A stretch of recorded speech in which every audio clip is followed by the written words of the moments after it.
Good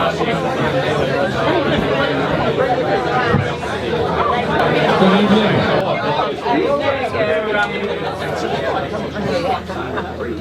Hey, Gary. Hello, Rosemary. We've always got one heckler in every crowd, and it's always Rosemary. But that's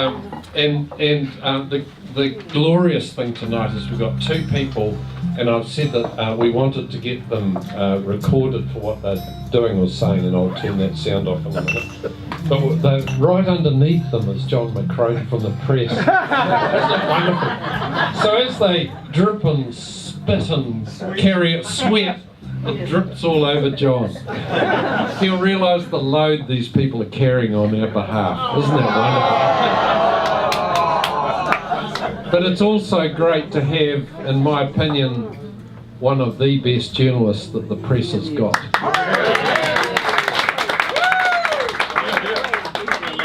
So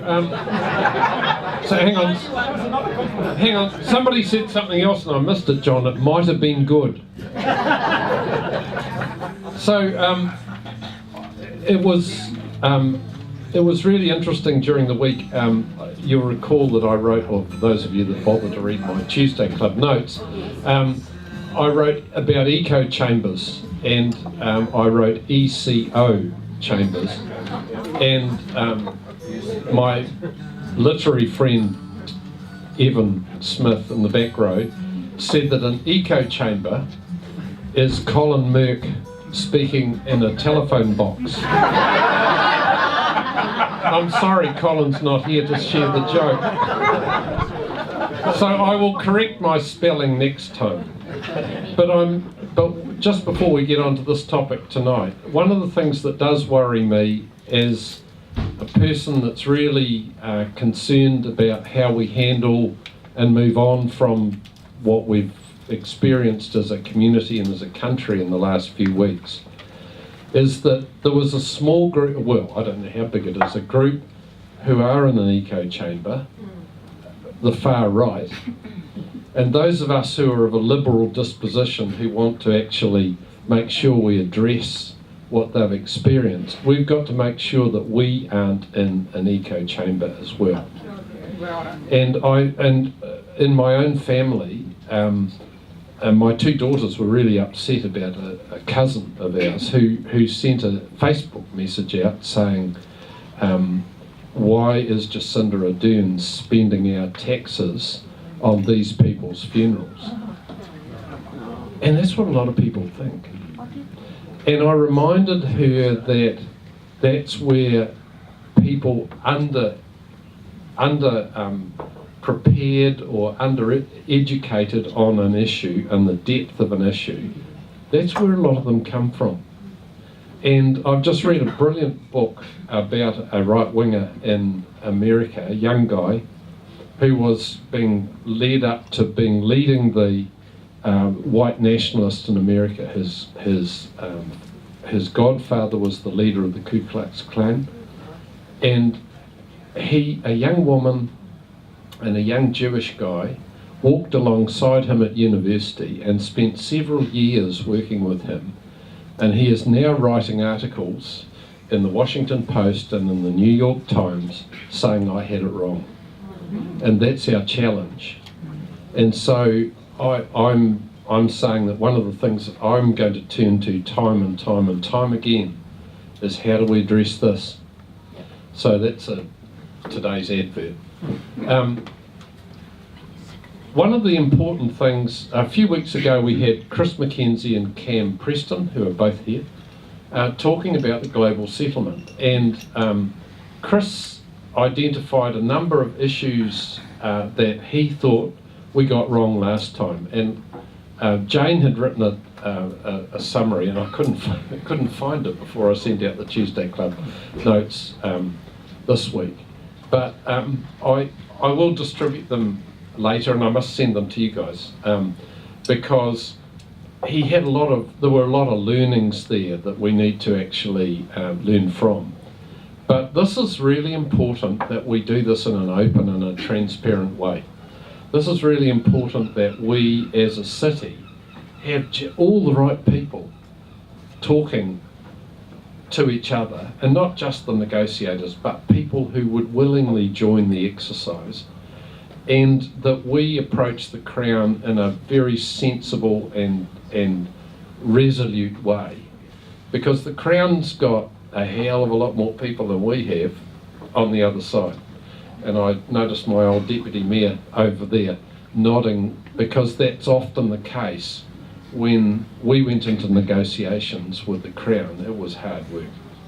So welcome to Brendan Anstiss, who's in the team of negotiators, and to Andrew Turner, who's the deputy mayor, and they will take this evening's session. Welcome.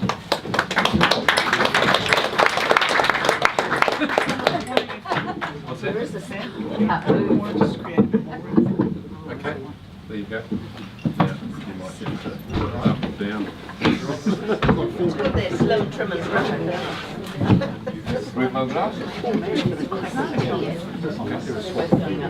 Thanks for the kind words, Gary. I'd just like to take a moment to endorse and support what Gary opened tonight with. You talked about echo chambers, Gary. One of the things that resonated with me over the last 2 weeks has been the reference, and it's simply a different way of the same words that you said, that darkness shines when good people stay sitting down. So that's in a metaphorical sense, so please stay sitting down. But when darkness shines, please don't stay sitting down, so please do rise. So thanks for the introduction, Gary. My name's Brendan Anstiss. I'm the head of strategy at the council, and it's a pleasure to be here tonight. Gary didn't say that actually Andrew and I offered to come some months ago, and we thought Gary was shunning us, but it turns out that Gary's organisation skills just simply missed the emails, and so it's only been now that we're up to the chance. So no, we're certainly for myself, I'm a bureaucrat, so I kind of get roasted on some of these opportunities, but I do need to take the opportunity to say we're happy to be here, and Andrew and I will do our very best tonight to share the information that we can. Andrew Turner, Deputy Mayor, and it's a privilege for me to be here tonight with Andrew. This does represent actually officials and the governance of the council working the way that we work. You might not believe it, but actually we do work very closely together. And I explain to people, I'm a public servant, and I'm proud of being a public servant. And I have two jobs as a public servant. One is to serve you as the public, and the second is to serve the elected representatives at the council, and I certainly try and do both of those. The elected representatives represent you as well, so I always do introduce myself as a public servant, and if you flip that round, that means I'm a servant to the public, I'm a servant to you, so guided by your advice and feedback tonight as well, so we do welcome that. So what we're going to start off with is we thought we'd answer the why question about the global settlement. But I was just talking, Ian, the photographer who's floating around, I said, oh, what are you talking about tonight? And we said, the global settlement. And he went, what? And that did make me think that actually maybe we should just spend a moment or two talking about what the global settlement is, because I don't want to take it for granted that people are familiar with the terminology. So the terminology global settlement has been around for a year or two. In effect, it's the wrap-up of some of the information and some of the loose ends, and providing the certainty and finality that wasn't agreed in 2013 when the original cost share agreement was negotiated and agreed. And we had Chris and Cam, and Chris in particular, talking about how the cost share agreement in 2013 was arrived at. So the global settlement is a combination of sorting out all of those loose ends, and Andrew and I will talk about the consequences of some of those loose ends. It's also an opportunity to roll in some of the more positive relationship that we have with the current government. So people will be familiar that the Labour Party in its pre-election manifesto had a $300 million capital acceleration facility. Obviously, as a city, we're very grateful that that's also progressed into the coalition agreement, and they've maintained that $300 million facility. So that makes a big dent in some of the financial holes that we have. To preempt the question. It doesn't resolve all of those financial holes, but it makes a big dent. And so the global settlement is designed as the mechanism to sort out some of the loose ends and to provide a process for that $300 million as well. But probably most importantly, it's designed as the platform or the foundation for how we should be working together with the government. We've been under extraordinary legislative powers and extraordinary times over the last 8 or 9 years, and that's meant that we've kind of lost track of how big cities, and New Zealand's second city and the capital of the South Island, should have a relationship with the government. And so this is an opportunity to sort that out and to re-baseline or normalise the relationship with the government. And the purpose of that is so that we can actually get to the things and work with the government on the stuff that matters, like poverty in our city, the economic and prosperity advancement of the city, how you address property prices and low wages, and care for their environment. The things that over the long run are really going to be important, but we can't address those if we're still arguing about who pays for A, B and C and whether a piece of land transfers or not. So the global settlement really does serve as a platform or a foundation to be able to have the better conversations in a more normalised way with the government. So, having hopefully answered the question of what the global settlement is, I'm now going to hand over to Andrew, who's going to take us through some of the background and where we're up to now, and then both Andrew and I will do a bit of a tag team. Some of the questions that we received tonight, undoubtedly, there are better experts in this room to answer, so we'll be looking to you, and I've lined a few people up already to be able to answer questions, so we appreciate the audience participation as well tonight. Thank you. Great, thanks Brendan for the introduction. When I was here, what only feels like 3 or 4 weeks ago with Leanne, I wasn't expecting to be back quite so quickly, but it's great to have a full room of people again, and it's great to be back. So Gary, thanks for the invitation, and thanks for the opportunity, and hopefully this evening we can have a good communication, a good question and answer, a good conversation about the global settlement, what it is, why we would do it, and what we hope to achieve by it. And I'll start off with absolutely the why we would be doing this. If you look at where we've got to in the city, there have been some recovery initiatives that have worked, and there have been some regeneration initiatives which are complete.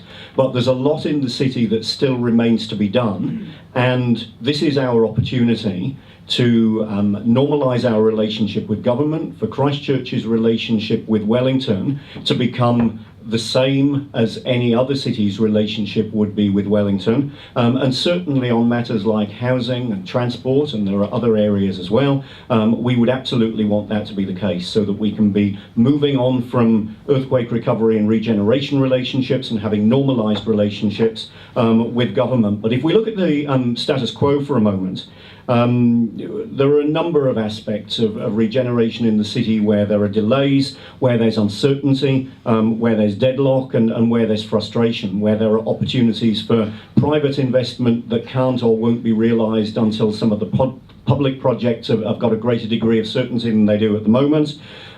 Thinking of investment in business, thinking of investment in housing, thinking of questions that we as a council need to answer about investment in horizontal infrastructure. Once we've moved on from a government contribution to horizontal infrastructure, then we know what we're up for in terms of what our infrastructure strategy over the next 30 years needs to look like, and what the associated funding through various annual plan and long-term plan processes need to look like. The level of service that we're able to deliver to the city, and returning to normal levels of service sooner rather than later. And of course the other one that is very regularly talked about, and I'm sure will probably come up in questions this evening, the regeneration agencies, and how we transition from agencies which have been put in place because of legislation which is in place and because of the particular situation that Christchurch has been in and is in, and how we normalise that, and how we get the best legacy from the current situation, but how we transition into agencies whose job it will be to continue to deliver urban regeneration into the future. So they're all the reasons, and in fact maybe just some of all the reasons why we would be wanting to do this. But what we hope to achieve is to provide that certainty that I talked about around public services, public amenity, to provide certainty in the public realm that will give rise to good private investment decisions, and we know that there is more capital and a willingness to invest that in Christchurch as soon as some of these public realm and public project questions have been answered. We want to eliminate any further delays. There are certain projects that we would love to see finished, and there are certain projects in the city that, you know, are way behind original timelines as expressed in the blueprint, where there are deadlocks that can be unlocked, or where there are delays that can be circumvented, or where we can speed things up. Clearly that's what we want to be doing. We want to reinforce local leadership and decision making, and this term local leadership is one that's bandied around a lot. But again, what we're really talking about there is normalising the relationship with Wellington, having council and local agencies making the decisions and doing the jobs that council and local agencies normally would do, and really getting government out of town in the nicest possible way and on the best possible terms. So normalising that relationship with government is very, very important, and reducing the complexity of the regeneration institutions and increasing the understanding of whose job is what, and that inevitably at some point will involve some consolidation, and it definitely means that we need to look at what needs we're going to have in the future at the same time as we look at what the best legacy from the period that we've come through and are now in possibly can be. So that's why we want to do this. I believe there's an urgency, because the sooner we can get to the certainty that I've talked about, the sooner we get to the good stuff that's on the other side of providing that certainty. Some of that's public benefit, and some of it is confidence for the private market that then of course leads to public benefit as well. So I'll hand over back to Brendan now, who will explain a little bit about the processes that we've been through and the processes that we're going through that will lead to a public meeting in June of this year, where Council will consider the terms for a global settlement that it considers to be acceptable and advantageous to Christchurch. What I keep saying is we will not be agreeing to anything that isn't good for Christchurch, and the processes that Brendan's going to explain will detail a backwards and forwards conversation between governance and management, between governors and the negotiating team, around what we think good for Christchurch, best for Christchurch looks like in this context. So Brendan, I'll hand back to you so that you can talk a little bit more about that. Thanks, Andrew. I see Patrick Fontana, who might have just slipped around the corner. There's Patrick there.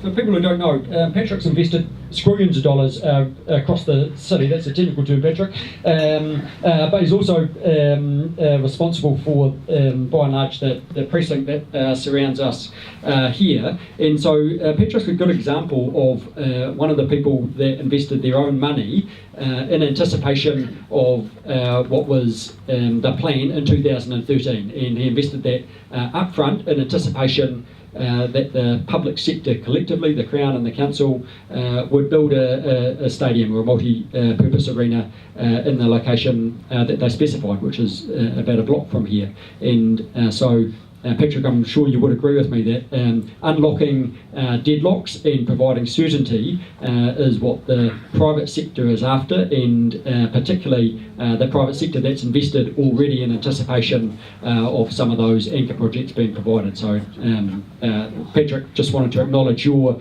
contribution to the city while you're here as well. Andrew talked about some of the process that we're going through. So, and Gary, you mentioned this in your email and the last time we were here as well. I can confirm that there are no smoky rooms that the negotiations are occurring in. Yeah, everyone's given up smoking. Things don't exist anymore. We don't sit around the table and kind of bang the table and walk out and stomp our feet or anything like that. The negotiating team on the council side is Carleen Edwards, who's the Chief Executive, and myself, and we've met regularly with Andrew Kibblewhite, and Anne Shaw from Department of Prime Minister and Cabinet. So Andrew Kipplewhite was the Chief Executive of the Department of Prime Minister and Cabinet up until just recently, and Anne Shaw is the head of the Greater Christchurch Group.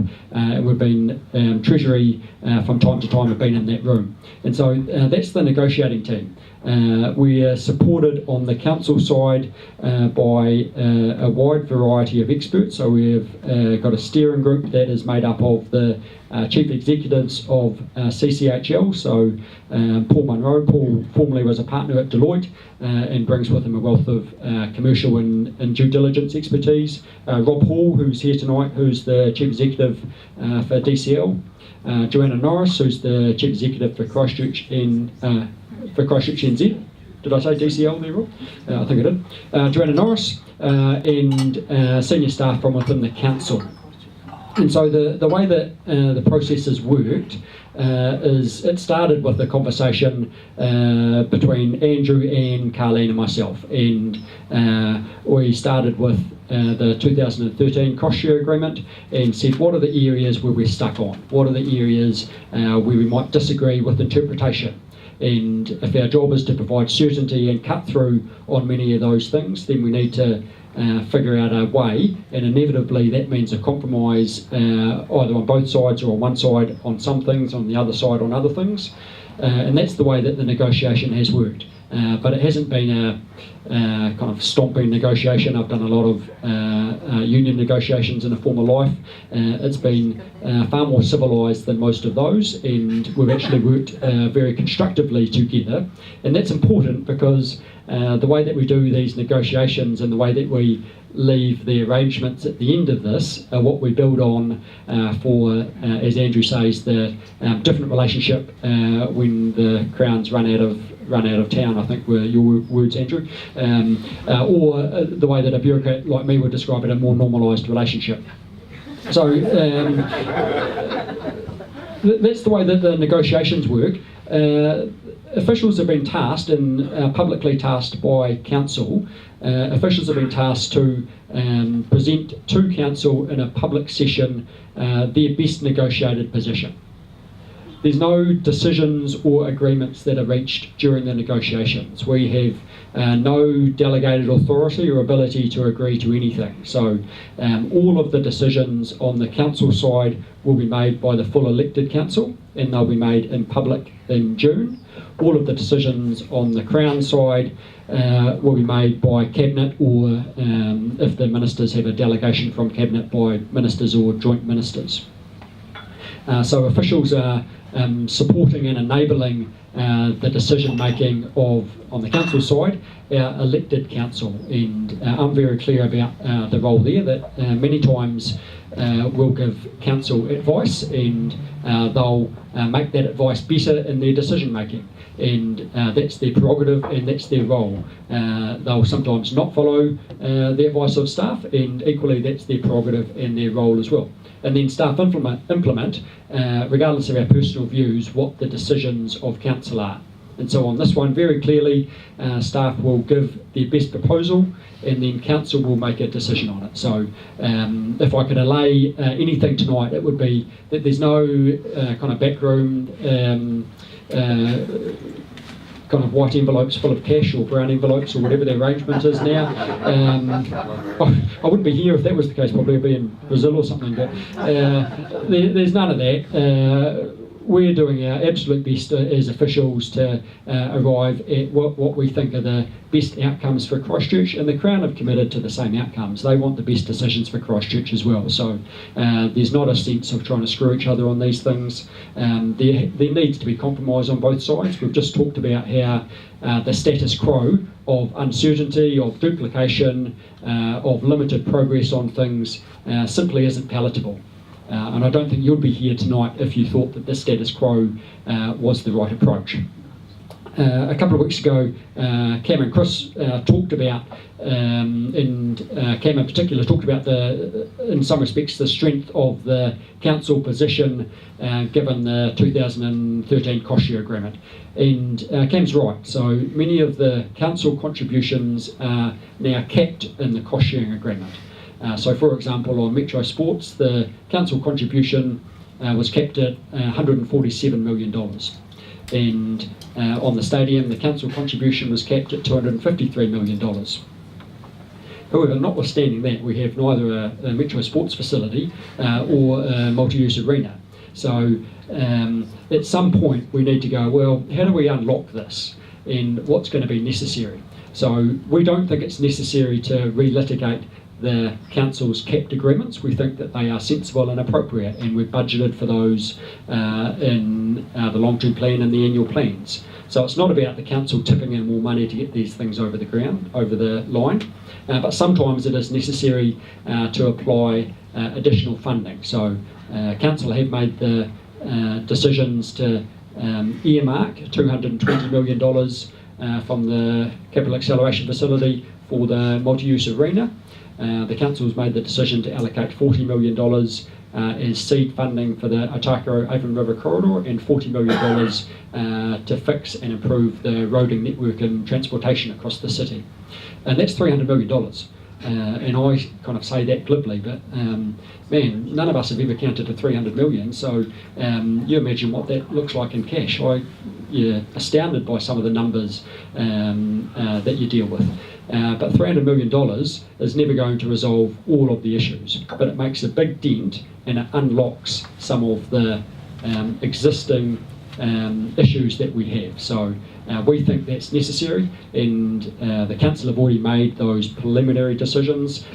We're still working through the investment cases that will further unlock those. We need to make sure that this is responsible and appropriate spending of ratepayer and taxpayer money, so the same people that pay taxes pay rates locally, so we all pay for these things, but we think providing the certainty to get through some of them is absolutely the right thing to do. So in terms of the process, Andrew's talked about it. What we're, I haven't talked to Andrew about this, but in terms of the public engagement, we've always been pretty clear that the negotiations are confidential negotiations. So it would potentially put aside either the Crown or the City's position to have the negotiations in public, and the Mayor and Minister are both on record saying that. As Andrew said, what we're proposing is that the staff report and the council decision is made in public at the end of June. And the way that we're thinking that would work is in early June we would provide a document that would outline the proposal in effect, and we would be seeking the views of the public over probably a 2-week period, and then we'd be holding a special council meeting to consider what would in effect to be deputations, and so that's a great opportunity for you all and members of the public to have your say at that time. We'll also receive written submissions and verbal submissions, and then that would all inform council prior to then making decision. So I say that somewhat tentatively because that process is developing, but we've wanted to make sure that by the time that we start to genuinely engage the public, that we've got enough detail so that you can genuinely have a view about the things that matter. There's no point engaging too early and the proposal being very generic and the responses being very generic. We want to be able to put some of the meat on the bones with this. So you can look forward to that in early June, and I'm sure I'll speak for Andrew as well, that we'll be more than happy to come back at that point in time and talk in more detail about what's proposed as well. And Gary's nodding, so maybe that's an invite back then as well. I didn't say that.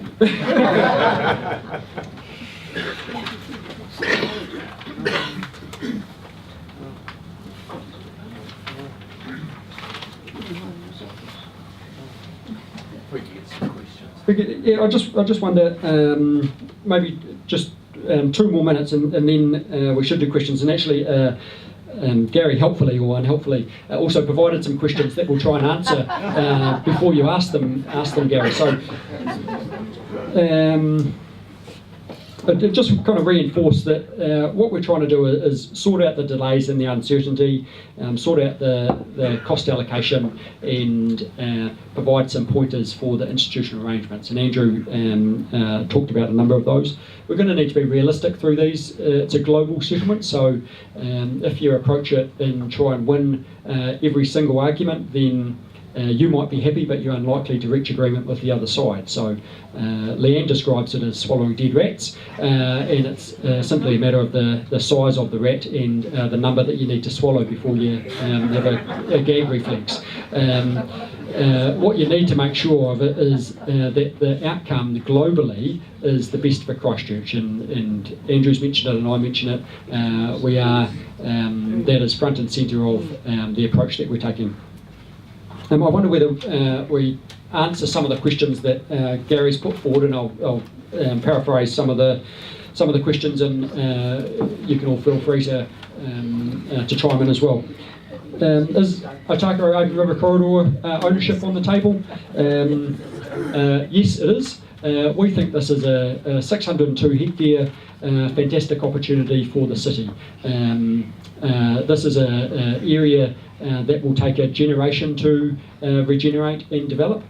Do we have all the answers at the moment? No. But are we taking your advice on ways to work through that process? Absolutely. So Rob's here, Evan and Peter Becker here. We're working very closely with a number of people from within this room on how we, in the first instance, change the transitional use decision making. It's cumbersome and problematic at the moment, and it's been talked about a number of times here. It's artificially limited for no good reason, and the decision making is opaque. We think a co-governance arrangement would be vastly superior to that, and the officials' advice to council will be along that line. And thanks to Evan and Peter, who have kindly, and Rob actually, who have been working with them, have worked up a number of options, and I don't think we're far away from being in general agreement on that as a proposal. But like I said earlier, these will be decisions that the council and the Crown will ultimately make. Can I ask a question? Sure. Avon River corridor, in my opinion, is emerging as a piece of urban mediocrity.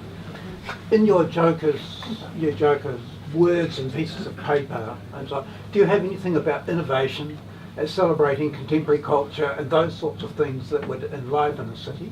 But I just hear about other things. Is there something, can you put my mind at rest? Because I don't like what's happening. Yeah, and you say merging. I would possibly say potentially emerging. I mean, Regenerate Christchurch did a great piece of work and a huge community engagement around it, and some really good ideas came out of that. What we now need to do through global settlement is to achieve an ownership and a framework that allows that to be delivered in a way that meets what the community wants. And I mean, there are plenty of people that have got links with that land because they lived there. There are plenty of people that have got links with that land because they've put their heart and their soul and their imagination into dreaming about it and what it could be, and they want to be part of creating that. So out of the global settlement, if council initially takes ownership through the global settlement, I don't think it'll be too far beyond that we start to look at what an ownership model that's got some degree of community ownership and community control looks like, to give rise to the aspirations that we've heard from various people that have been very close to this. I think that's the way that we'll achieve the best for the community, the best for that huge opportunity that huge tract of land so close to the city represents, and the right balance between the various different activities that have been talked about. But the community need to be absolutely involved in those decisions and in the ownership and in the delivery, in my view. Follow-up question. The $40 million for the Avon. Hang on, let's get them to. Yeah, but well, we're going to a different subject, but aren't we? Oh, well, hang on. People can't hear you, so. That's unusual. My question was about the $40 million set aside, and the fear that that's going to go into Regenerate's kind of coffers rather than actually doing the job once it's handed over. So that really brings into play another subject, which is probably going to come up by way of other questions, so we may as well preempt them now.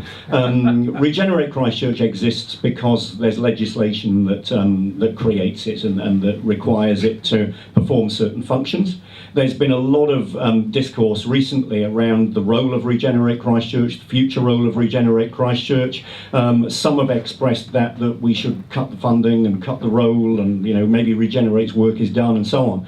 We're fortunate to have the legislation that we've got, and we certainly don't want to lose the ability to use that legislation. So there is a role for Regenerate Christchurch up to 2021 when the legislation expires, and we certainly don't want to squander that.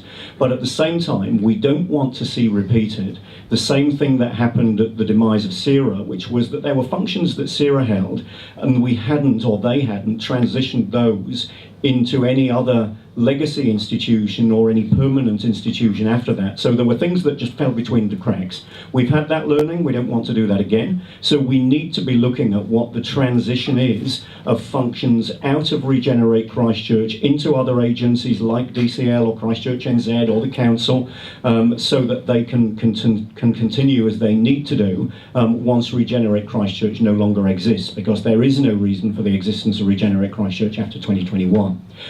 That then leads to a conversation about Regenerate Christchurch's funding, which I would prefer to express as a conversation about Regenerate Christchurch's function.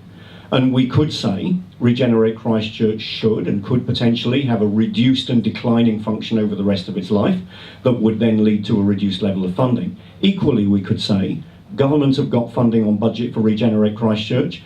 If there was a worry that that was just going to go back into government's coffers in Wellington if it wasn't spent, we want to keep that for Christchurch. So therefore, why would we not get some of the work that council naturally would be doing to be done by Regenerate Christchurch so that we can take advantage of that government funding component?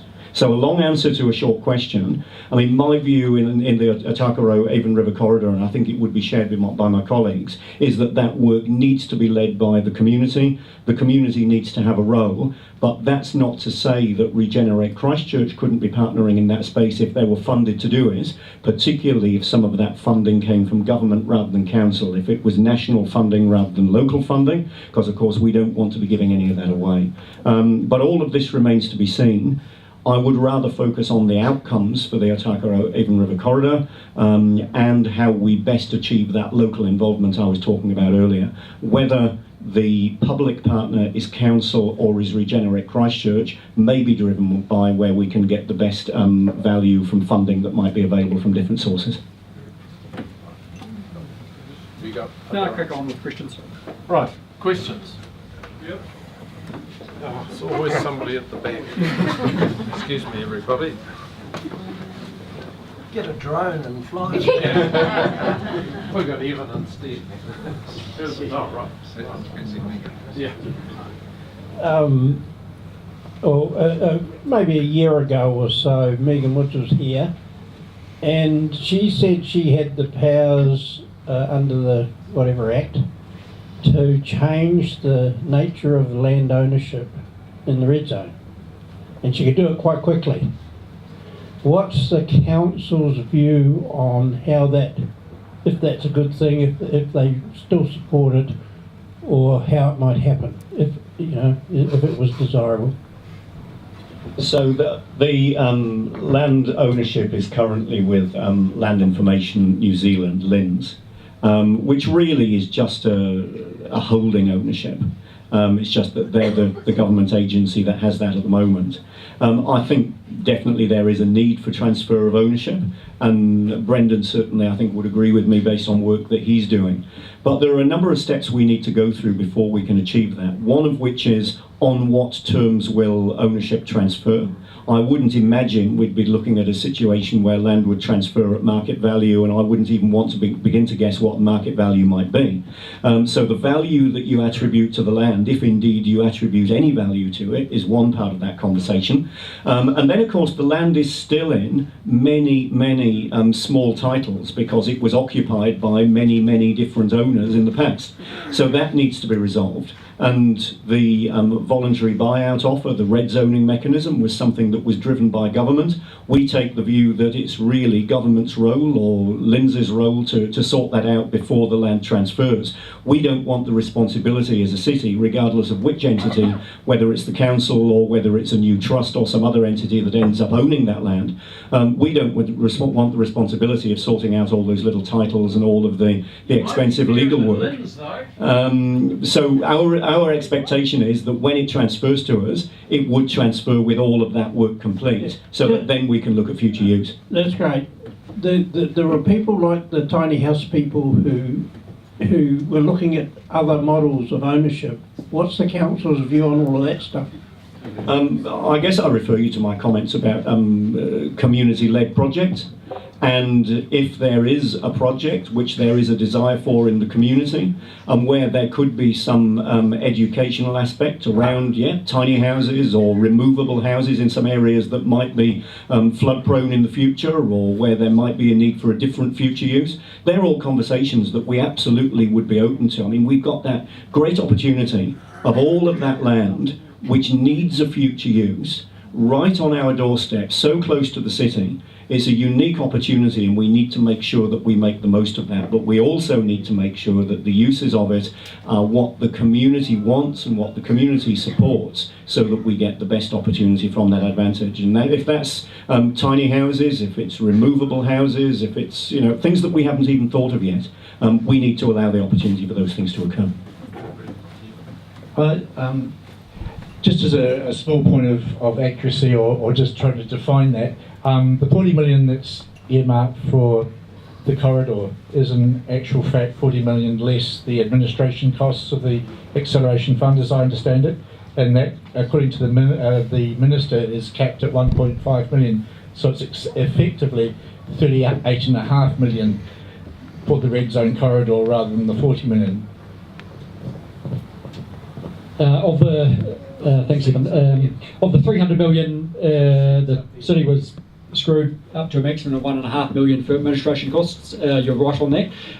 That was a surprise to us as well. So whether or not that money is spent, the last update that I had is that that administration cost isn't being spent. So I remain hopeful that actually it'll be 40 million, not 38.5 million. So that's what we're working towards. Treasury and DPMC aren't whittling away the money just for the sake of it. So that surprised us. It was a bit of a screwing at the end, but you get those sometimes.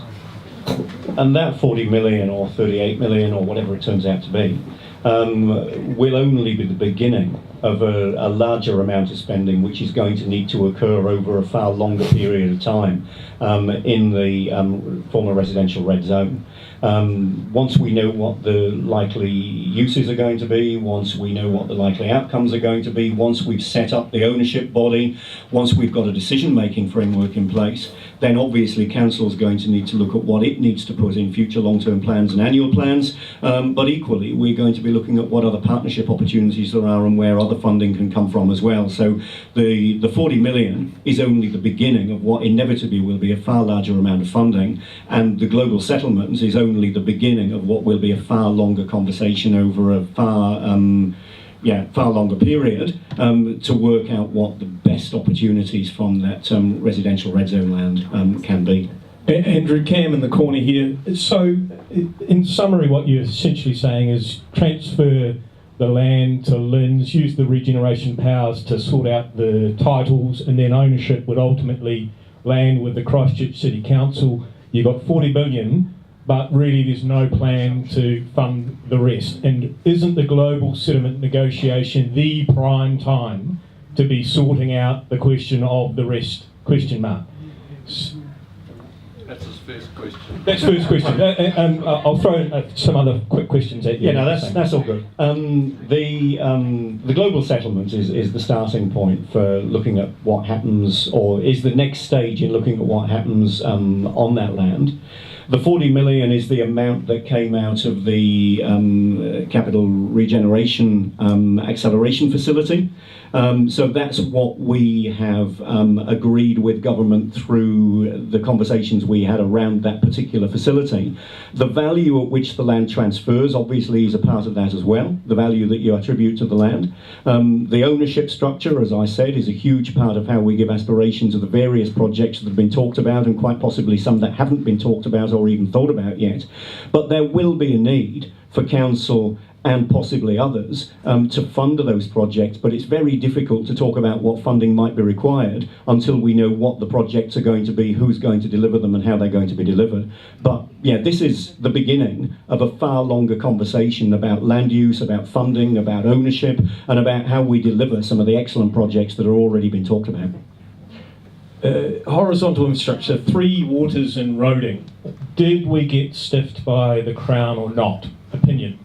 Ask Chris McKenzie. We were disappointed by the way. I'm going to take that as a yes. I'm going to move on. Okay. We were disappointed by the way that the terms of the cost share agreement around horizontal infrastructure, and in particular the review, played out. Land drainage is one area that we've got some huge expense, some of which is driven by land movement because of the earthquakes, and some of which was pre-existing need in terms of land drainage. Roading, obviously, is something that we've done a lot of work on, but we've still got a long way to go. And 3 waters. And I mean, all of these things, as anybody that's involved in infrastructure knows, are hugely expensive. We've got 40 million, again, in that capital acceleration fund towards roading in particular, transport in particular. Again, that's only the beginning of what we are needing to spend. But once we've come through global settlements, then we will know what work needs to be done, when it needs to be done, and then we can think about how it's going to be funded. And that inevitably will involve a review of our infrastructure strategy, which stretches out for 30 years, and will involve some adjustments to our budgets at some stage. But again, creating certainty is good for Christchurch, but is also good for council, because then we know what's outstanding and we can work out how to fund it, when we're going to do it, and what the priorities are after we've achieved what we best can through this global settlement. So some of the supersized anchor projects, the convention centre, the stadium, you say that you're going to come to council, or council are going to be looking at this in early June. Has there been an opportunity for the negotiating team to look at the ongoing life cycle costs of these projects? I know the stadium investment case, I'm not even sure if that's going to be ready at that time, but have you guys looked at these ongoing capital and operating costs from these big supersized projects to see how much of a drain they are going to be on the local ratepayer, and have you built those into your negotiating? Good question. So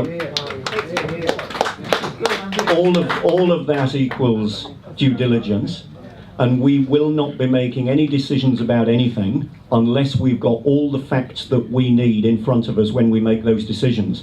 And if that means that there are aspects of this global settlement that we're not able to make decisions on, then we will not be making decisions on any aspects of this where we don't have the appropriate information in front of us at the time. So Rob Hall from DCL and a team of people with him have been doing a heap of work on due diligence. When that comes back to us, if it answers our questions, then great. If it leads to more questions, you can be assured that we'll be asking them, and we'll be wanting answers to those questions before we make a decision. So last question is then, are you indicating that the global settlement could quite possibly not be a global settlement come June, or are you willing to delay some of these issues in order to get full information to make this a true global settlement? We're hoping that we don't need to delay anything, and we're working very hard, and a number of other people behind us are working very hard to get us all the information that we need.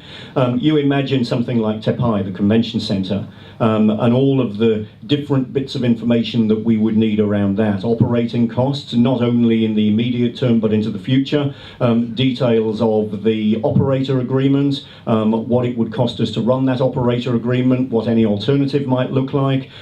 We also need to be thinking very carefully about what the correct ownership structure for some of these big assets might be. Just because they're passed to council doesn't mean that council would remain the natural owner. There may be a need to set up a CCTO, CCHL may play a role, there may be some other ownership structure that we need to look at.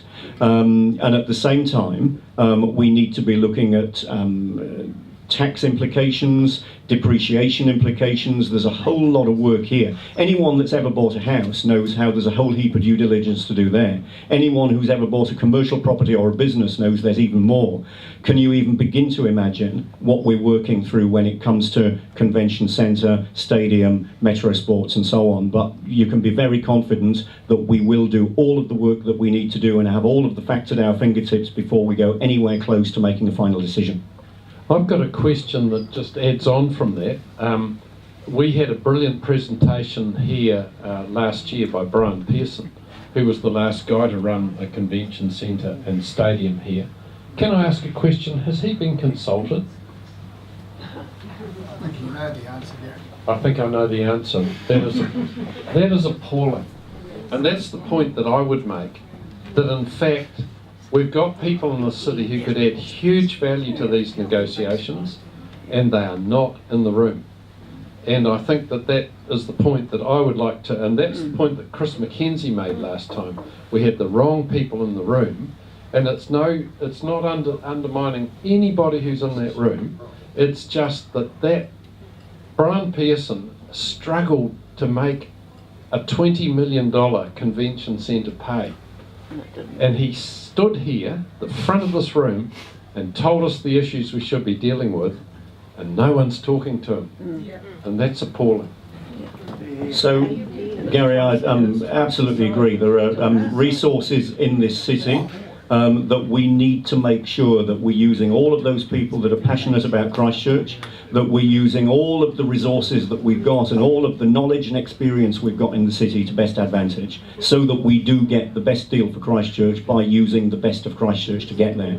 Brendan and I obviously will be talking about any of the suggestions and ideas that come up this evening, and if there are people that have got something to offer, if there are people that have got experience that we need to be drawing on, if there are people we can be talking to that mean that we get a better outcome, obviously that's something that we want to be talking about. And I'd always hoped that we would get feedback from within the room this evening that would be helpful, and I think we're getting into that territory now, and that's great. Thank you. I'll supply you with a list myself. Aaron Campbell here. Full disclosure, I'm a community board member for Harewood. So here's a softball question for you. Council has spent $3 billion more than it expected to 10 years ago in the LTP, and some estimates say that, some estimates are that there'll be $7 billion more needed for the city to recover. Now, I don't see the global settlement coming anywhere close to $7 billion, but hey, tell me I'm wrong. The question here comes soon. The City Council lodged claims worth $920 million for its above ground assets with the insurers and settled for $635 million, and to quote, was to save costly litigation. In comparison, the University of Canterbury had a global settlement of $550 million, Littleton Port $440 million, and the CDHB had $320 million. If the council's willing to accept a 66-cent kind of payout on the dollar on stuff that was already underinsured, how can we have confidence that this negotiation will come up with a figure that will actually cover what it's supposed to? Softball question. If that's a softball question, I wouldn't want the hard question. But it's good to know our community board members out there are thinking long and hard about what's best for the city. The insurance global settlement was interesting. I mean, I certainly would rather be standing here today saying that we settled for what we did, which I believe was a good settlement in the circumstances, and we moved on and we were able to do stuff and we were able to get on with rebuilding parts of the city and facilities in the city that otherwise we wouldn't have been in a position to rebuild. I certainly stand by that global settlement as a good outcome in the insurance situation. I easily could be standing here now saying that we're in litigation and there's no end in sight and the litigation has cost us several millions and we don't know what the outcome's going to be. And it could have been that even after all of that we ended up with a settlement which was as good or maybe even worse as the one that we took back a number of years ago. For the same reasons that we need to get on with this global settlement with government now, they were the reasons why we needed to settle for what, in my view, was a good settlement at that time, given some of the uncertainties that we were dealing with and given some of the areas of that settlement that were potentially very litigious. There certainly were no guarantees that that higher figure that you mentioned was ever going to be paid to us. So translate that into the global settlement with government. I think you'll tell from my earlier comments that we are going to be getting the best we possibly can for Christchurch out of this opportunity. Again, what would we rather have? Would we rather have a reasonable, good settlement and be able to move on with local leadership, with certainty with the city, with higher levels of both private and public investment, unlocking some of these anchor projects which have been stalled? Or would we rather that I was standing here or somebody was standing here on 2 or 3 years' time saying, oh, well, we're still trying to negotiate with government, and of course, you know, it may well be different people on both sides of the table who are having the conversation at that time, and it may involve a restart and having to start again. I take the view, we've got the opportunity now. I believe that this can end in a good result for Christchurch, and we've got a responsibility to make sure that it does. There's always going to be a balance between speed and certainty versus a perfect result. But the perfect result is one that we may never get to. I'd rather have speed, certainty and a good result, and I'd rather have that as soon as possible.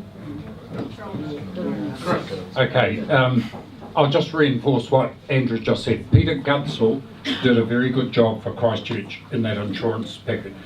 The Americans were playing hardball. Peter went over there and got a deal which we could not improve on. So even from a central government point of view, that was seen as a good deal. The second comment I'd make is, and I'm not going to point to anyone, my view is you only need one entity. Whether it's a CCO or whatever, I think you've got to get rid of DCO, Otakara and Regenerate Christchurch and just have one entity. But the main comment I want to make is this. The last two questions, and as I said a fortnight or 3 weeks ago, whenever it was, part of the reason that we've had the problems in the past, and no disrespect to Brendan or anyone else, is the confidence in the council staff themselves. We can get a global settlement, but does Christchurch have confidence better than we had in 2013-14 in the administration of the council? A lot of the things that didn't get done were because, as I said previously, Treasury had a little group, they all knew what was happening. In the council, it was spread all over the place. And I think even the experience that we had, Gary and I, for example, on the external advisory group last year, doesn't give me any more confidence at this point that from the third tier down, you've got the right people, or tier 1 and 2 who are actually able to drive whatever the decisions made are from that cost share agreement or the global settlement. So that's my concern in Christchurch, is do we have the right people to take it? So if the government turns around and says here's 900, is it going to be spent in the way Christchurch wants it to be spent? Thanks, Chris. So, listen, there's 3,000 people day in, day out that get up every morning and work for you. And they're employed by the Christchurch City Council. So they're not paid spectacular amounts to get up in the morning and do the absolute best job for you. But the water turns on in the morning and comes out of your tap, and it's reducing the amount of chlorine each day because of those council staff. The roads that you drive on, the bike path that you cycle home on, the bus that you catch from council infrastructure. The community group that's organised and facilitated is done by a council staff member. The 50 burials that occurred a week ago on Friday, they were absolutely done by council staff. These people, the people that you kind of want to have a crack at, they do a fantastic job. So I'm not going to kind of stand here and have, I'm not going to stand here and have the council staff, 3,000 of them, each and every day. No one's got any experience in doing a global settlement. So to kind of suggest, do we have the best team? Actually, we've got a team that cares greatly about Christchurch. We've got a team that's well supported and well integrated with councillors, and we'll do the absolute best job that we can. Has anyone ever done this before? No, they haven't. Had anyone done a cost share agreement in 2013 before? No, they hadn't really. Have we learnt from that? Absolutely we have. We've taken on board the same feedback that you've made about the difference between the WIMAC arrangement and the Christchurch City Council arrangement. Are we perfect? No, we're not perfect. Have we got areas for improvement? Absolutely. Do I back our staff? I absolutely do. That's not the question I was asking. The question I was asking was, do we have the right people to design the strategy moving forward? It's the people thinking the strategy going forward. There's no criticism, and I said that at the start, no disrespect to any of the staff. It's about the people picking up a global settlement and having the strategy to go forward. That strategy includes whether it's levels of service or whatever. Otherwise you get a global settlement and we carry on business as usual. We need people who have a strategy to use the money wisely, whether it's in the Avon River corridor or anywhere else. It's not the person delivering the water or the roads or whatever. That's not the group of people I'm talking to. Yeah, they do a good job. It's the people designing the strategy once you've got that global settlement completed. So there was no intention to criticise Christchurch City Council staff at all. So, okay, great. Thank you.